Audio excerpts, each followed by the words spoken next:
The DroneDeploy concept actually emerged from the challenge of anti-poaching. We wanted to use drones to help national parks understand where animals were and how to protect them. The challenge was using drones was really complicated, so we built DroneDeploy. We make software that's really easy to use, that gets a drone to capture data about the things that you care about. We are really pushing the boundaries of technology, and one of the wonderful things about this technology is not only is it able to help a lot of businesses, we're also trying to enable these nonprofits to use the products that we're building in order to help make the world a better place. It's not every day that you get to work at a software company where the software that you're writing is responsible for flying thousands of unmanned aircraft around the world every day.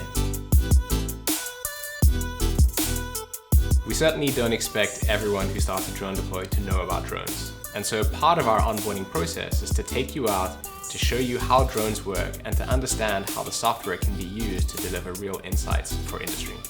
As a result of encouraging everyone to bring what they love and what they enjoy into DroneDeploy, we've kind of got this organic culture that's grown. I love the way that the team celebrates each other's achievements, whether that's daily or weekly through our Superhuman Award. We put on amazing events and outings. We have bi-weekly barbecues where we all get to hang out. One of the things that I love most about DroneDeploy is just the people that we have working at the company. Very fortunate to get to work with some of the top minds in the industry and to work on some of the coolest technology.